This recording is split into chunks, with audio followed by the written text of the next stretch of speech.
A história do rei Davi é uma das narrativas mais completas, emocionantes e transformadoras de toda a Bíblia. Não se trata apenas de um homem que venceu um gigante, mas de um personagem complexo, cheio de contrastes, fé e falha, coragem e pecado, glória e arrependimento. Neste vídeo, vamos mergulhar fundo em um estudo completo sobre a vida de Davi, seguindo sua jornada desde o campo onde cuidava de ovelhas até o trono de Israel e além. Prepare-se, porque essa história tem tudo o que um roteiro épico precisa: e ação, drama, traição, redenção e uma lição eterna sobre o coração humano diante de Deus. Davi aparece pela primeira vez em 1 Samuel 16. Ele era o filho mais novo de Jessé, de Belém. Enquanto seus irmãos mais velhos eram fortes e pareciam prontos para a guerra, Davi era apenas um jovem pastor, esquecido no campo. Mas Deus já havia rejeitado Saul como rei e ordenado ao profeta Samuel que ungisse um novo líder. Samuel vê os irmãos de Davi e pensa que algum deles seria o escolhido. Mas Deus responde: o homem vê a aparência, mas o Senhor vê o coração. E é aí que Davi entra na história. Ungido em segredo, ele ainda volta para cuidar das ovelhas. Mesmo com uma promessa real sobre sua vida, ele não se apressa. Ele espera o tempo de Deus. E esse é o primeiro grande ensino de Davi: antes da coroa, vem o pastoreio. Antes do trono, vem o anonimato. Logo depois, Davi é chamado para tocar a harpa para o rei Saul, que sofria com um espírito maligno. Sem saber, ele entra no palácio que um dia governaria. Mas é no campo de batalha que Davi se destaca publicamente. Enquanto os soldados de Israel tremiam diante do gigante Golias, Davi, movido por uma fé inabalável, se oferece para enfrentá-lo.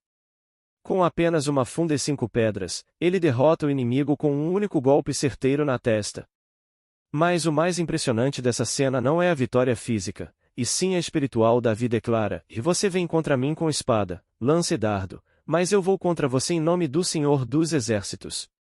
Essa é a essência de Davi: ele não confia em si mesmo, mas em Deus. A fama de Davi cresce rapidamente. Ele se torna um herói nacional, um líder militar e um homem admirado pelo povo. Mas isso desperta o ciúme de Saul. O rei passa a persegui-lo, tentando matá-lo por diversas vezes. Davi, então, se torna um fugitivo. Vive em cavernas, campos e terras inimigas. E mesmo tendo chances claras de matar Saul e tomar o trono, ele se recusa. Não tocarei no ungido do Senhor, diz ele. Aqui, vemos um traço raro: obediência mesmo diante da injustiça. Davi nos ensina que não devemos forçar o plano de Deus com as nossas mãos. Há um tempo certo para tudo, e a espera molda o caráter. Ele se recusa a tomar atalhos. Ele escolhe confiar. Com a morte de Saul, Davi finalmente assume o trono. Primeiro, governa Judá, depois, todo Israel unificado. Como rei, conquista territórios, estabelece Jerusalém como capital e traz a Arca da Aliança para a cidade, centralizando a adoração a Deus. É uma fase de glória. Davi é respeitado, temido e abençoado. Mas é também nesse período que ele comete seu maior erro. Enquanto deveria estar em guerra, Davi está em casa. E de seu terraço, ele vê Batseba se banhando. A cobiça cresce, e ele manda chamá-la. Eles se deitam, ela engravida, e para esconder o pecado, Davi trama a morte do marido dela, Urias. Aqui, o homem segundo o coração de Deus se torna culpado de adultério e assassinato. Mas Deus não deixa isso passar. Ele envia o profeta Natã, que conta uma parábola para confrontar o rei. Quando Davi se enfurece com a injustiça da história, Natã diz: você é esse homem. E nesse momento, Davi se quebra. Ele não se justifica. Ele não culpa ninguém. Ele se arrepende profundamente. Escreve o Salmo 51, um dos textos mais sinceros sobre culpa e perdão. Cria em mim um coração puro, ó Deus, e renova dentro de mim um espírito estável. Esse é o segundo grande marco da vida de Davi: ele não é lembrado por ser perfeito, mas por ser quebrantado. Ele mostra que Deus não busca pessoas sem falhas, mas corações que reconhecem seus erros e se voltam a Ele. Mesmo perdoado, Davi enfrenta duras consequências. O filho fruto do adultério morre. A violência entra em sua família. Sua filha Tamar é abusada, seu filho Amnon é assassinado, e Absalão, outro filho, se rebela e tenta tomar o trono. Davi precisa fugir da própria cidade, traído por sangue do seu sangue. Ele chora, se humilha, e mais uma vez, confia em Deus. É impressionante como, mesmo no sofrimento, Davi não abandona sua fé. Ele escreve salmos mesmo em fuga. Ele adora mesmo em dor.